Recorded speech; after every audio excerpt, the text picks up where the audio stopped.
आदर के योग्य मेरे मीडिया के साथियों, भाइयों बहनों, भारतीय जनता पार्टी के प्रदेश के महामंत्री श्री बिहारी लाल शर्मा जी,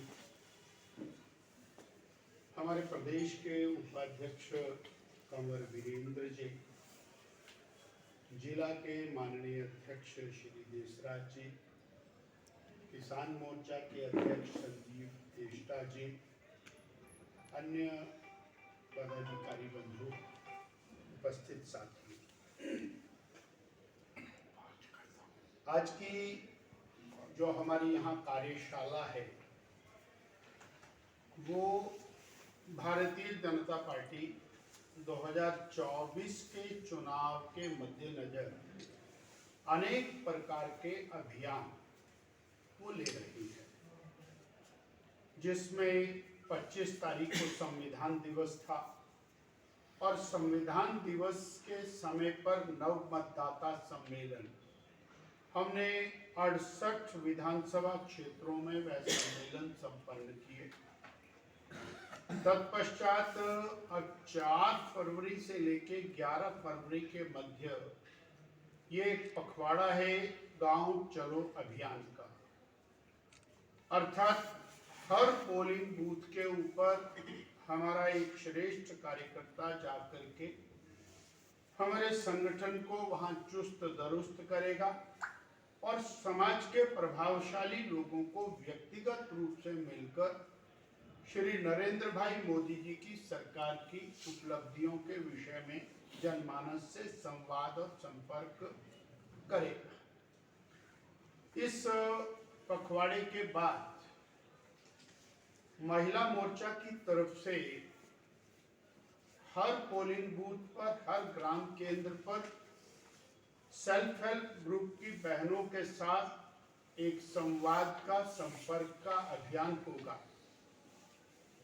और उसके पश्चात हमारे पोलिंग बूथ स्तर के बड़े सम्मेलन होंगे।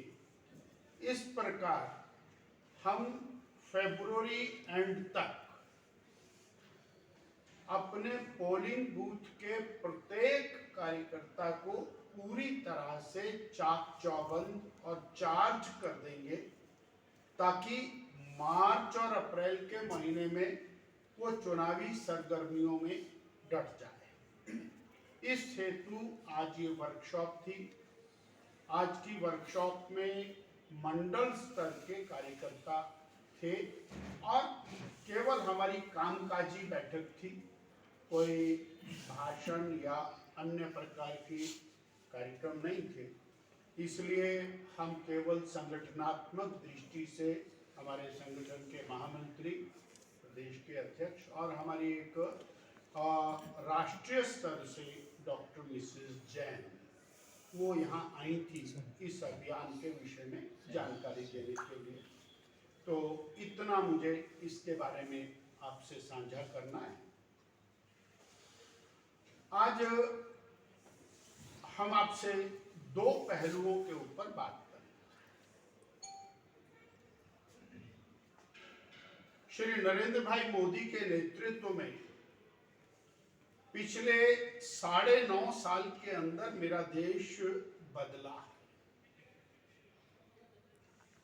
और वो जो बदलाव है वो हमने 22 तारीख को श्री राम जन्म स्थान पर भव्य राम मंदिर के निर्माण और उसमें रामलला की प्रतिष्ठा उसके साथ देखा।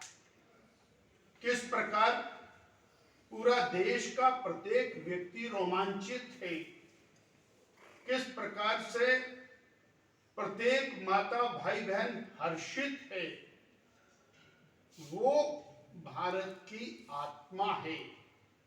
ये बात हम पिछले 50 साल से लगातार कहते आए हैं और 500 वर्ष तक राम जन्म स्थान पर भव्य राम मंदिर बनने के लिए एक संघर्ष चलता रहा, पर कष्टदायक, दुखदायक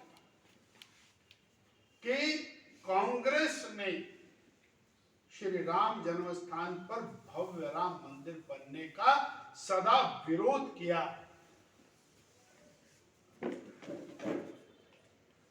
1947 में भारत आजाद हुआ, तत्पश्चात और सोमनाथ जी के मंदिर का जीर्णोद्धार हुआ।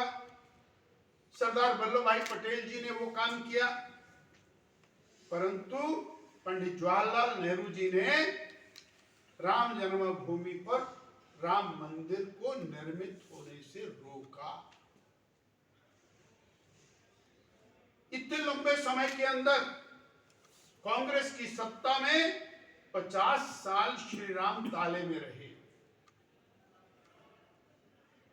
और 30-32 वर्ष टेंट में रहे।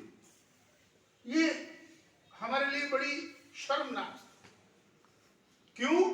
केवल तुष्टीकरण के लिए कांग्रेस ने, अल्पसंख्यक वोट बटोरने के लिए कांग्रेस ने ये किया।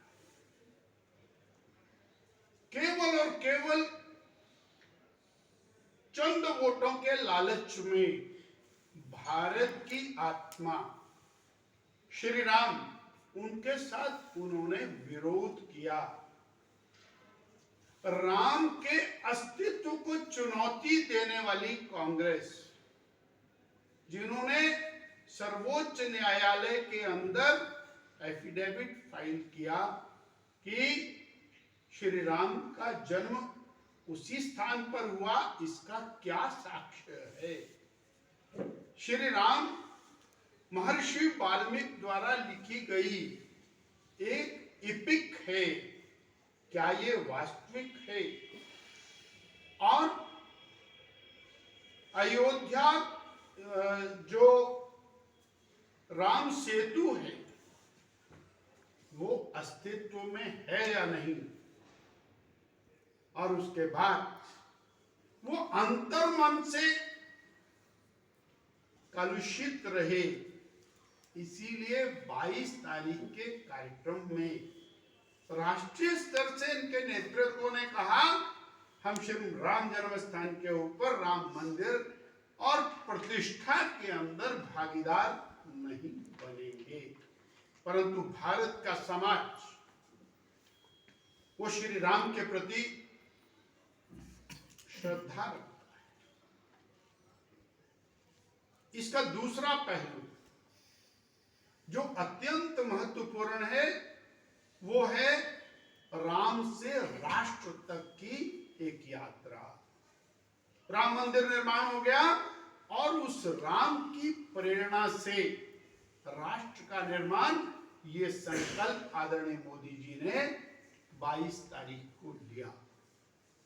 वो राष्ट्र जो दुनिया का विकसित राष्ट्र था, सारी दुनिया भारत से विद्या अध्ययन करने के लिए आती थी, वेद अध्ययन करने के लिए आती थी। वो भारत जहां साइंस था, जहां पर खगोल शास्त्र था, जहां पर आत्मा का परमात्मा का संपूर्ण ज्ञान था, जहां संस्कृत भाषा थी, जहां शून्य था, मैथमेटिक्स था, जहां पर जीवन का ज्ञान था, वो भारत उसको एक बार पुनः विश्व में शक्तिशाली राष्ट्र बनाने के लिए एक संकल्प 22 तारीख को श्री नरेंद्र भाई मोदी जी ने लिया है। तो ये देश की एक नई यात्रा की शुरुआत है और अवश्यम भावी मोदी जी के नेतृत्व में देश इस यात्रा में सफल होगा और राष्ट्र उदय होगा, यानी हम विश्व में शक्तिशाली राष्ट्र शीघ्र बनेंगे। ये दूसरा विषय जो मैंने आपके साथ साझा किया। प्रदेश की सरकार 1 साल 2 महीना हो गया, 14 महीने की आदरणीय सुखविंदर सिंह सुक्खू जी के नेतृत्व में चल रही कांग्रेस की सरकार, हमने नोटिस किया कि एकाएक पिछले 15-20 दिन में और प्रदेश की सरकार अपनी 14 महीने की जो फेलियर्स हैं, 14 महीने की नाकामयाबियां हैं, उनके ऊपर पर्दा डालने के लिए भारतीय जनता पार्टी पर उसका ठीकरा फोड़ने में लगे। सवाल यह है कि 14 महीने में हिमाचल जन कल्याण का एक भी काम प्रदेश की वर्तमान सरकार ने नहीं किया और इनके पास बोलने को कुछ नहीं है।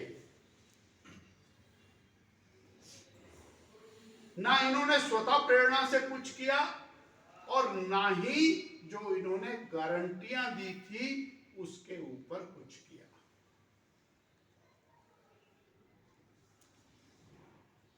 हिमाचल को बने लंबा समय हो गया। 25 जनवरी और 26 जनवरी का दिन आया। 26 जनवरी के दिन और 25 तारीख को हिमाचल प्रदेश अपनी उपलब्धियों का वर्णन करता है। एक भी उपलब्धि इनके पास बताने को नहीं थी। और 26 जनवरी को भी भारतीय जनता पार्टी के ऊपर भाषण दे रहे हैं। Such kind of deterioration never expected, कल्पना से बाहर है कि 26 जनवरी को आप भारतीय जनता पार्टी को याद कर रहे हैं, जब आप सत्ता में आए। सत्ता में आने के लिए आपने विभिन्न प्रकार के और वायदे गारंटियां की थी।